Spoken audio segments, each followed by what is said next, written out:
Part de l'île d'Oléron et dans l'une de ces chutes, Brian Coquard a été impliqué. On va prendre des nouvelles de Brian Coquard avec Thomas Vauclair. Alors normalement pour les nouvelles des chutes c'est Thierry Adam qu'on va voir, Alexandre, hein, parce que c'est lui qui est derrière. Mais bon, je sais où vous voulez en venir, j'en ai des infos. J'ai le directeur sportif, un des directeurs sportifs, Jimmy Angoulevent, qui est un de mes amis, à qui j'ai demandé des nouvelles de Brian Coquard, mais elles sont pas très bonnes. Il a eu très mal au moment de la chute, il s'est fait très mal au dos à cause de l'oreillette, hein, puisque je laisserai Laurent et Marion expliquer pourquoi. Il s'est fait très mal au dos à tel point qu'il ne disputera pas le sprint, il a trop mal et ils attendent ce soir pour passer une radio. Ce n'est pas de l'intox, c'est une info fiable. Merci beaucoup Thomas, voilà une info importante. Donc Brian Coquard a choisi de ne pas disputer le sprint.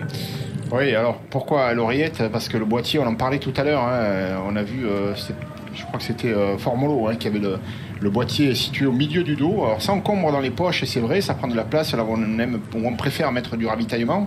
Et donc il y a des petites poches situées à l'intérieur du maillot pour loger donc le récepteur de ces oreillettes. Et quand on tombe, si on tombe dessus en tout cas, effectivement, ça peut faire très très mal. Et ça accélère hein, au sein du peloton là. Avec Casper Asgreen là pour la formation de Koenig Quick Step.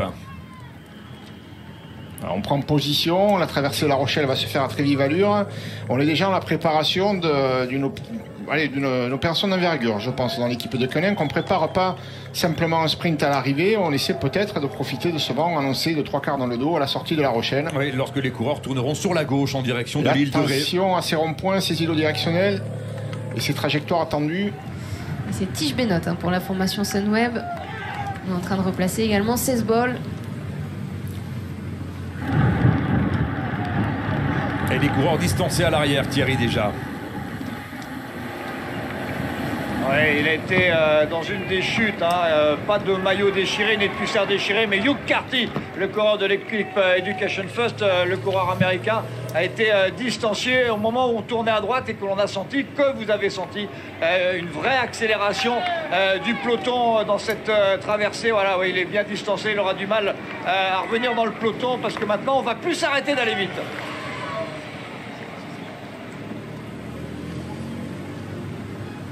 Et encore ces nombreux ronds-points, on est en périphérie de la ville de La Rochelle, on n'est pas encore passé dans le centre. Non, on vient de passer devant le célèbre port des Minimes, hein, qui est le premier port de plaisance d'Europe sur la façade atlantique. Casper Asgreen, il prend les ronds-points à bloc. Hein. Allez, dernière chance pour vous de gagner les 30 000 euros mis en jeu tous les jours, bien sûr. Dernière chance de jouer plutôt au jeu du Tour de France. Combien de coureurs français figurent dans le top 5 du classement général? Réponse 1, 2, réponse 2, 4. Vous envoyez votre réponse, 1 ou 2 par SMS au 7 30 03. Ou sinon, vous appelez tout de suite le 34 35. 30 000 euros à gagner à la fin du Tour de France. Et puis ces ronds-points, évidemment, eh bien, ça met le peloton en file. Derrière la relance, elle fait mal. Et c'est pour ça également qu'on a accéléré. Hein. Ouais, il faut se méfier, hein, parce que le peloton est très très étiré. Et tout à l'heure, quand ils vont arriver dans la portion à découvert, alors qu'ils n'auront pas le loisir, hein, ce ne sera pas facile de revenir se placer à l'avant. Hein, pour ceux qui n'y étaient pas, on voit comme le peloton est très étiré. Les trajectoires, on passe à 2 ou 3 de front maximum. Casper Asgreen le sait bien, cette équipe de Koenig, elle a envie de prendre sa revanche sur l'étape de Lavore. Je pense qu'elle trouvera du soutien avec les Sunweb qui sont déjà en position derrière pour Chase Ball. Donc ça promet vraiment, avec la gare de La Rochelle ici en fond, ça promet.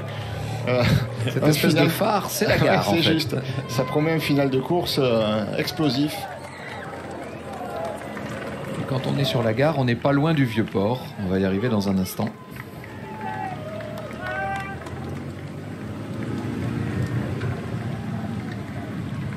Le voici, ce célébrissime port de La Rochelle avec la très grosse tour que vous voyez là-bas dans le fond qui s'appelle la tour Saint-Nicolas. La petite, enfin celle qui est ronde là au premier plan, c'est la tour de la Chaîne. C'était là que se trouvaient les moulinets de l'ancienne chaîne qui fermait le port de La Rochelle. Et vous voyez les coureurs qui passent sur le bassin du Vieux-Port. On est en direct. Hein. Ah, c'est magnifique, ça c'est tout absolument extraordinaire. Et vous allez voir apparaître sur la gauche de votre écran, derrière ce que vous voyez le gros horloge là, vous allez voir apparaître un petit peu plus loin une tour qui s'appelle la tour de la Lanterne. Enfin là pour l'instant, là vous avez À votre droite, la tour Saint-Nicolas, à votre gauche, la tour de la Chaîne. Le drapeau français qui flotte sur oui. la grande tour, mais il ne flotte pas quand même. Le vent n'a pas beaucoup de force. Tant mieux pour les coureurs qui sont mal placés. On va aller vous trouver, je pense, la tour de la Lanterne, qui est la plus spectaculaire de La Rochelle, juste à côté. Allez, Kevin Le Danois qui tente de ramener Warren Barguil, les deux coureurs de la formation Arkea, et avec eux Thierry Adam. C'est pas facile hein, dans cette traversée de La Rochelle, noire de monde. Vraiment, là, la Charente-Maritime a fait un effort considérable en communication ces 3 jours. L'échappée maritime, comme ils l'appellent, c'est le Tour de France, comme si on était au mois de juillet. Et c'est comme si on était au mois de juillet que Kevin Le Danois tente de ramener Warren Barguil, mais ça va tellement vite que même dans les voitures, même dans le coffre de la voiture Arkea Samsung, on l'autorise après une chute. Eh bien, c'est pas facile, hein. Il y a encore 200-250 mètres à boucher pour les 2 hommes. Ouais, on l'a dit au moment où ils sont tombés, hein, il faut repartir vite. Alors ça a pris du temps parce qu'il fallait certainement faire un peu de mécanique avant de pouvoir prendre la route, mais pour le coup ça complique le retour. Hein. Ça complique le retour. On a perçu des coureurs distancés en queue de peloton. Il y aura forcément un barrage de la part des commissaires.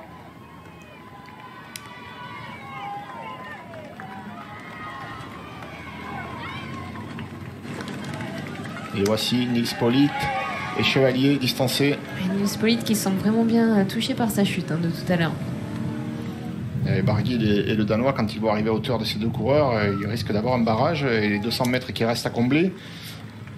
Alors qu'on est à 4 km du changement de direction. Alors, je sais pas, Thomas peut-être, pour ce vent là, on est attentif depuis le départ de cette étape à cette partie finale et qui peut être la plus dangereuse. Il est comment au final le vent? Il est vraiment soutenu, ça peut casser?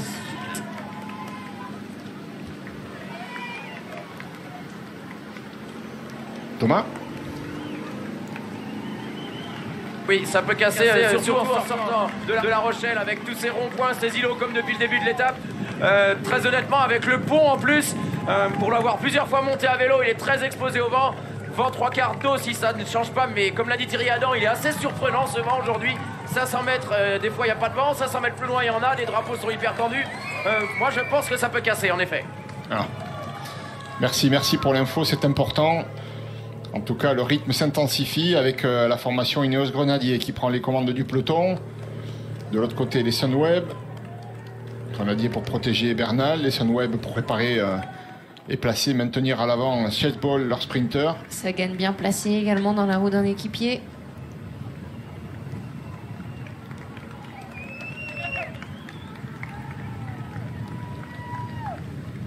Nous traversons le faubourg résidentiel de La Rochelle qui s'appelle Lagore.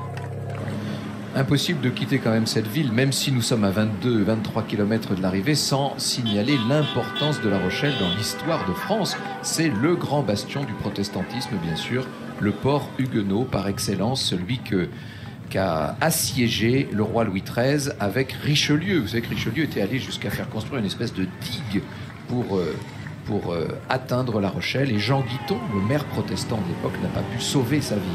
Ça a été un siège terrible, le siège de La Rochelle dans les années 1620. Accélération de la formation Ineos avec Castroviro.